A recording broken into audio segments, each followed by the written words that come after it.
Hello നമസ്കാരം. K സ്മാർട്ടിൻ്റെ മറ്റൊരു വീഡിയോയിലേക്ക് എല്ലാവർക്കും സ്വാഗതം. അപ്പം നമ്മൾ ഇന്നത്തെ ക്ലാസ് എന്ന് പറഞ്ഞാൽ ജനറൽ സ്റ്റെയർ, അതായത് ഒരു സ്റ്റെയർ കേബിൻ എങ്ങനെ നമുക്ക് കെ സ്മാർട്ടിൽ അപ്ലൈ ചെയ്യാം, അല്ലെങ്കിൽ എങ്ങനെയാണത് ചെയ്യേണ്ടതെന്നതിനെ കുറിച്ചിട്ടാണ്. അപ്പോൾ നമ്മളിവിടെ ഒരു ഡ്രോയിങ് ഓൾറെഡി നമ്മൾ സെറ്റാക്കി വെച്ചിട്ടുണ്ട്. ഓക്കെ, അപ്പോൾ നമ്മൾ സ്റ്റെയർ കേബിൻ ഇവിടെ ഇങ്ങനെ ഒന്ന് സൂം ചെയ്ത് വെച്ചിട്ടുണ്ട്. പിന്നെ കെ സ്മാർട്ടിൻ്റെ ലെയർ മെട്രിക്സ് നമ്മളെടുത്തിട്ട് general stair, okay, general stair ഇവിടെ ഉണ്ട്. അതിൻ്റെ എന്തൊക്കെയാണെന്ന് നോക്കാം. ജനറൽ സ്റ്റെയർ 1 കേബിൻ, അതായത് ഒരു കേബിൻ്റെ കേസിലാണെന്നുണ്ടെങ്കിൽ അതിന് എന്തൊക്കെ വേണമെന്നുള്ളതാണ് കൊടുത്തിരിക്കുന്നത്. General stair case 1 outer boundary shall be drone as polygon, ഒരു പോളിഗൺ ഉപയോഗിച്ച് മാർക്ക് ചെയ്തിട്ട് ക്ലോസ് ചെയ്യണം. ജനറൽ സ്റ്റെയർ 2 രണ്ടാമത്തെ സ്റ്റെയർ കേബിനും ഇത് കൊടുത്തിട്ടുണ്ട്, അതിൻ്റെ കേസ് ഇവിടെ പറയുന്നുണ്ട്. അതുപോലെ ജനറൽ സ്റ്റെയർ 1 ലാൻഡിങ്, സ്റ്റെയർ 1 ലാൻഡിങ്ങും ഇവിടെ തന്നിട്ടുണ്ട്. അതുപോലെ സ്റ്റെയർ 2 ലാൻഡിങ് ഇവിടെ തന്നിട്ടുണ്ട്. അതൊക്കെ പോളിഗൺ ഉപയോഗിച്ചിട്ട് നമ്മൾ വരച്ച് ആദ്യം സെറ്റ് ചെയ്ത് വെക്കണം. ജനറൽ സ്റ്റെയർ 2 സ്റ്റെപ്സ് തന്നിട്ടുണ്ട്. സ്റ്റെപ്പിൻ്റെ കേസ് ഇതവിടെ ജനറൽ സ്റ്റെയർ 1 സ്റ്റെപ്സ് ഉണ്ട്. അപ്പോൾ ഇത്രയും കാര്യങ്ങളാണ് നമ്മൾ ആദ്യം ഐഡൻറ്റിഫൈ ചെയ്യേണ്ടത്. അതുകൂടാതെ ഇവിടെ ഒരു floor height at respective stair കേസസിൻ്റെ കേസ് ഇവിടെ തന്നിട്ടുണ്ട്. ഒരു ഫ്ലോർ ഹൈറ്റ് മാർക്ക് ചെയ്യേണ്ടതിൻ്റെ ഒരു ടെക്സ്റ്റ് ഇവിടെ തന്നിട്ടുണ്ട്. അപ്പോൾ നമ്മൾ ആദ്യം ചെയ്യാനുള്ളത് സ്റ്റെയർ 1 കേബിൻ ആണ് ചെയ്യേണ്ടത്. അപ്പോൾ ബ്ലോക്ക് 1 പോയിട്ട് ഫ്ലോർ 0, അതായത് ഗ്രൗണ്ട് ലെവൽ, അതിവിടെ റെഡിയാക്കി വെക്കാം. എന്നിട്ട് നമ്മൾ നേരെ നമ്മളെ സ്റ്റെയർ കേബിളിൽ പോയിട്ട് ഇവിടെ ഓൾറെഡി നമ്മളൊക്കെ മാർക്ക് ചെയ്തിട്ടുണ്ട്. അപ്പോൾ ഇങ്ങനെയാണ് മാർക്ക് ചെയ്യേണ്ടത്, ഉള്ളിലാണ് മാർക്ക് ചെയ്യുക. അപ്പോൾ ഇത് എങ്ങനെ സെലക്ട് ചെയ്യുന്നതെന്ന് ചോദിച്ചു കഴിഞ്ഞാൽ നമ്മൾ കെ സ്മാർട്ട് ലെയർ മെട്രിക്സ് പോയിട്ട് ഫ്ലോർ 0 പോവാം. അതിൽ MA അടിച്ച് എൻ്റർ അടിച്ച് കഴിഞ്ഞാൽ ഇതിൽ വന്നിട്ട് അപ്ലൈ ചെയ്ത് കഴിഞ്ഞാൽ ഇവിടെ അതായത് സ്റ്റെയർ കേബിൻ 1 എന്ന് സെലക്ട് ചെയ്തു.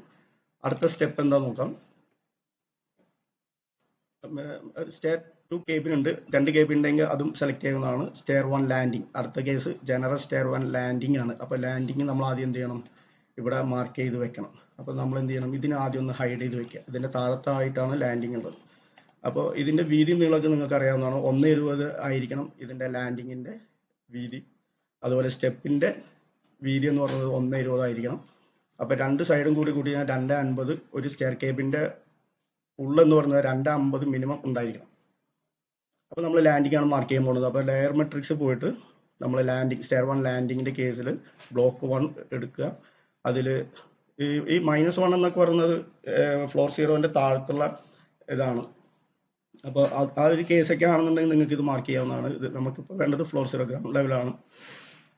അപ്പോൾ ഇതിന് MA അടിച്ച് എൻ്റർ അടിക്കുക. അതായത് മാച്ച് പ്രോപ്പർട്ടി അടിച്ചതിന് ശേഷം ഇവിടെ കൊണ്ടുവന്നിട്ട് സെലക്ട് ചെയ്ത് കൊടുത്തു കഴിഞ്ഞാൽ ഇവിടെ ഇങ്ങനെ വരും. ഏത് ലെയർ പ്രോപ്പർട്ടീസ് മാനേജറിൽ ബ്ലോക്ക് 1 ഫ്ലോർ 0 ലാൻഡിങ് 1 ഉണ്ടോ, ലാൻഡിങ് ആയില്ലേ. അപ്പോൾ അങ്ങനെ ഒരു കേസിൽ അത് ഓക്കെയാണ്. അടുത്തത് ലാൻഡിങ് മാർക്ക് ചെയ്തു. അടുത്തത് നമുക്ക് സ്റ്റെപ്പാണ് മാർക്ക് ചെയ്യാനുള്ളത്. അപ്പോൾ ലെയർ മെട്രിക്സിൻ്റെ കേസിൽ നേരെ വരിക, സ്റ്റെപ്പ് എടുക്കുക. രണ്ടാമത്തെ സ്റ്റെയർ ലാൻഡിങ് ഉണ്ട്, നമുക്ക് അതിൻ്റെ ആവശ്യമില്ല. സ്റ്റെയർ 1 സ്റ്റെപ്സിൽ പോയിട്ട് ബ്ലോക്ക് 1 പോയിട്ട് ഫ്ലോർ 0ൻ്റെ കേസിൽ MA അടിക്കുക. അതായത് മാച്ച് പ്രോപ്പർട്ടി എടുത്തതിന് ശേഷം ഇവിടെ വരിക, സ്റ്റെപ്പിൽ ഒന്ന് സെലക്ട് ചെയ്ത് കൊടുക്കുക. അപ്പോൾ ഇവിടെ ഇങ്ങനെ ബ്ലോക്ക് 1 ഫ്ലോർ 0 സ്റ്റെയർ 1 സ്റ്റെപ്പ് എന്ന് കിട്ടും. അത് എല്ലാത്തിലും ഇങ്ങനെ കോപ്പി ചെയ്ത് വെക്കുക. ഇവിടെ നേരെ മേലേക്ക് കയറുന്ന ഭാഗത്തും വെച്ചിട്ട് ഇവിടെ നമ്മൾ എന്ത് ചെയ്യണം, ഇവിടെ ഇത് അപ്ലൈ ചെയ്യണം. ബ്ലോക്ക് 1 ഫ്ലോർ 0 വിഡ്ത്ത് സ്റ്റെയർ വിഡ്ത്തും നമ്മൾ ഇത് മാർക്ക് ചെയ്യാം. അപ്പോൾ എല്ലാവർക്കും അറിയുന്ന കേസാണ്. സ്റ്റെയർ വിഡ്ത്ത് എന്ന് പറയുന്നത്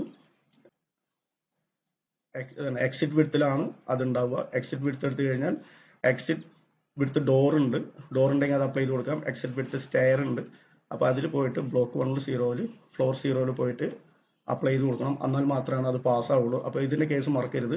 അടുത്ത നമുക്ക് വേണ്ടത് എന്ന് പറഞ്ഞു കഴിഞ്ഞാൽ ഫ്ലൈറ്റ് ഹൈറ്റ് ആണ്. അപ്പോൾ ഇത് എങ്ങനെയാണെന്ന് വെച്ചാൽ ഇവിടെ ലെയർ മെട്രിക്സ് പോവാം,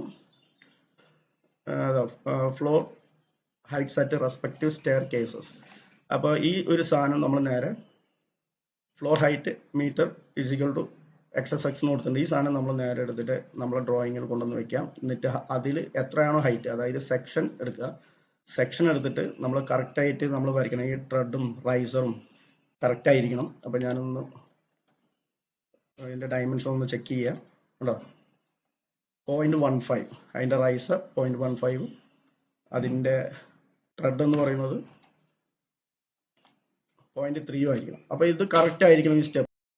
അപ്പോൾ നമ്മൾ ഇതിൻ്റെ ഹൈറ്റ് നമ്മൾ അപ്ലൈ ചെയ്യാം. അപ്പോൾ നമ്മൾ ഡ്രോയിങ് എടുത്തിട്ട് ഈ ഫ്ലോർ ഹൈറ്റ് എന്ന് പറഞ്ഞ സാധനത്തിൽ നമ്മൾ ഒന്ന് ക്ലിക്ക് ചെയ്തിട്ട് അതിൻ്റെ ഹൈറ്റ് എത്രയാണോ അത് ഇവിടെ അപ്ലൈ ചെയ്ത് കൊടുക്കാം. എന്നാൽ മാത്രമാണ് കമ്പ്യൂട്ടർ അതിനെ ഡിറ്റർമൈൻ ചെയ്തിട്ട് നമ്മൾ EDCA റിപ്പോർട്ടിൽ റൈസറും കാര്യങ്ങളൊക്കെ എൻ്റെ ട്രെഡും അക്സെപ്റ്റ് ചെയ്യുള്ളൂ, അല്ലെങ്കിൽ നോട്ട് അക്സെപ്റ്റഡ് എന്ന് പറഞ്ഞിട്ടാണ് വരിക. അത് മാർക്ക് ചെയ്ത് ഈ ഒരു സാധനം ഇവിടെ അപ്ലൈ ചെയ്താൽ മാത്രമാണ് ഹൈറ്റ് അവിടെ കമ്പ്യൂട്ടർ മനസ്സിലാക്കുള്ളൂ. അപ്പോൾ ഓക്കെ, നിങ്ങൾക്ക് വീഡിയോ തീർച്ചയായിട്ടും ഇഷ്ടപ്പെടുന്നു വിചാരിക്കുന്നു. അപ്പോൾ നിങ്ങളെ വിലയേറിയ അഭിപ്രായങ്ങൾ കമൻറ്റ് ബോക്സിൽ രേഖപ്പെടുത്തുക. എന്തെങ്കിലും സംശയങ്ങളോ കാര്യങ്ങളോ ഉണ്ടെങ്കിൽ നിങ്ങൾക്ക് എൻ്റെ വാട്സപ്പ് നമ്പർ ഡിസ്ക്രിപ്ഷൻ ബോക്സിൽ കൊടുത്തിട്ടുണ്ട്, കോൺടാക്ട് ചെയ്യാവുന്നതായിരിക്കാം.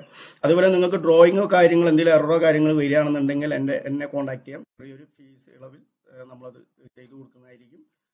മുഴുവനായിട്ടും ഡ്രോയിങ് വരയ്ക്കണം എന്നുണ്ടെങ്കിൽ എന്നെ കോൺടാക്ട് ചെയ്യാവുന്നതാണ്. അതുപോലെ ഈ വീഡിയോ ഒന്ന് നിങ്ങൾ കൂട്ടുകാർക്കൊന്ന് ഷെയർ ചെയ്ത് കൊടുക്കുക, അവരും പഠിക്കട്ടെ. അപ്പോൾ അടുത്തൊരു വീഡിയോയുമായി കാണുന്നവരെ ഓക്കെ, ബൈ.